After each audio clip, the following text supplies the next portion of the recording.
Radiasi gamma dengernya aja udah kayak film fiksi ilmiah kan? Tapi gimana kalau saya bilang ini bisa jadi kunci buat masa depan pakan ternak kita? Atau malah jadi ancaman tersembunyi? Yuk kita bedah bareng-bareng sains di baliknya. Oke, jadi gini masalahnya. Kita lagi dihadapin sama dua krisis sekaligus. Di satu sisi, lahan pertanian kita makin rusak, kualitas tanahnya turun. Di sisi lain, kebutuhan pakan ternak justru meroket. Nah, masalahnya, cara-cara lama buat bikin tanaman jadi lebih kuat itu jujur aja kelamaan. Kita ini kayak lagi balapan sama waktu. Jadi, pertanyaannya, gimana caranya kita bisa mengakali waktu? Gimana caranya kita bisa seolah-olah mengocok ulang setumpuk kartu genetik tanaman buat menciptakan varietas-varietas super yang, ya, super tangguh, yang bisa hidup di kondisi sulit, tapi nutrisinya tetap oke. Dan jawabannya tentu saja bukan sihir. Ini adalah sains yang sangat presisi. Namanya pemuliaan mutasi. Prosesnya ini kelihatannya simpel, tapi dampaknya luar biasa. Jadi pertama, iradiasi. Bayangin benihnya itu ditembak pakai sinar gamma, tapi semuanya terkontrol.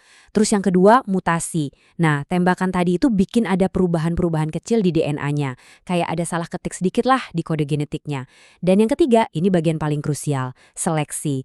Dari sekian banyak hasil, para peneliti dengan super teliti milih mana nih yang punya sifat paling bagus. Mungkin yang jadi lebih tahan kering atau yang tumbuhnya lebih cepat. Jadi penting banget buat dicatat ya. Ini sama sekali bukan proses asal-asalan atau untung-untungan. Ini tuh sebuah upaya yang penuh perhitungan, tujuannya buat membangunkan potensi genetik yang mungkin selama ini tidur di dalam tanaman itu. Tapi seperti pedang bermata dua, kuncinya ada di satu hal, dosis.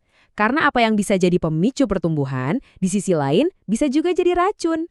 Nah, disinilah kita kenalan sama konsep super penting yang namanya prinsip hormesis.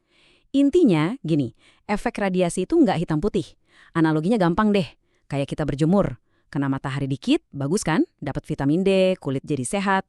Tapi kalau kelamaan, gosong. Nah, persis kayak gitu.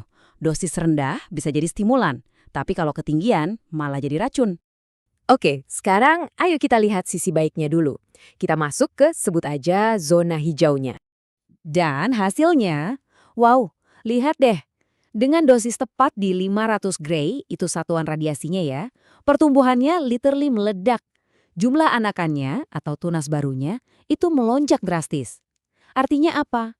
Ya artinya tanamannya jadi lebih rimbun, lebih banyak daun, dan ujung-ujungnya lebih banyak pakan ternak yang dihasilkan. Keren kan? Tapi tentu saja setiap kekuatan ada batasnya. Kalau kita kebablasan dari titik optimal itu, kita bakal masuk ke sisi gelapnya. Begitu dosisnya ketinggian, katakanlah 800-1000 Gray, tanamannya malah jadi kerdil. Bobot bijinya anjlok parah. Kenapa bisa gitu? Ya bayangin aja, semua energi si tanaman itu kepake cuma buat memperbaiki diri dari kerusakan radiasi. Udah nggak ada lagi energi buat tumbuh. Jadi fokusnya geser dari mode tumbuh jadi mode survival. Kalau kita intip ke dalam, di level biokimia, itu kayak ada perang besar. Hormon stresnya meroket, klorofil dan pigmen lain buat fotosintesis malah anjlok.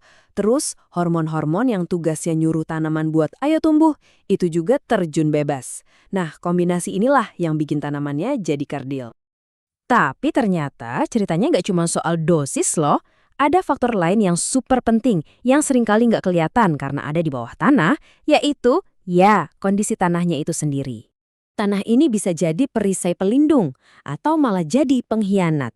Maksudnya gimana? Gini, di tanah yang bagus, yang subur, efek buruk radiasi itu bisa diredam. Tapi sebaliknya, di tanah liat yang keras dan miskin hara, stresnya malah makin menjadi-jadi. Jadi lingkungan benar-benar bisa mengubah segalanya. Dan buktinya ada di akar.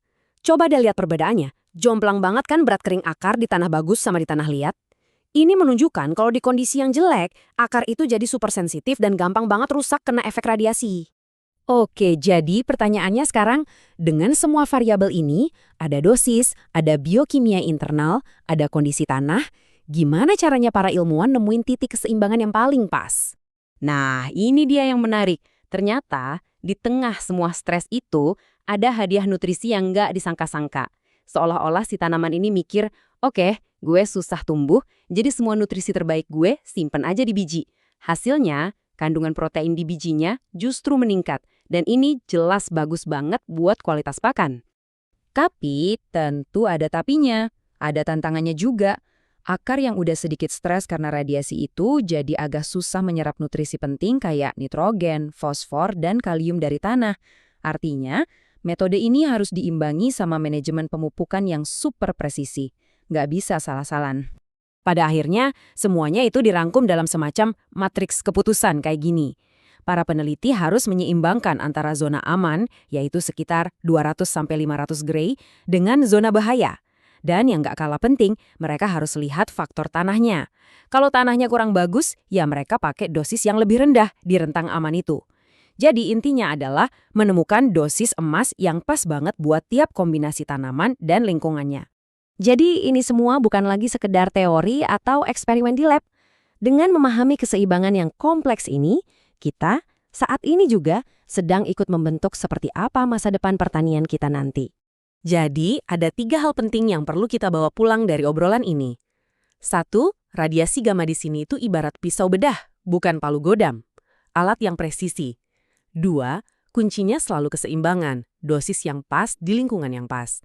Dan 3, ini bisa jadi solusi yang sangat menjanjikan buat menciptakan tanaman pakan super di lahan-lahan yang sulit di seluruh dunia. Sebagai informasi, semua pembahasan kita kali ini didasarkan pada meta-analisis yang komprehensif dari tahun 2026 oleh Putra dan kawan-kawan yang dipublikasikan di Journal of Soil Science and Plant Nutrition.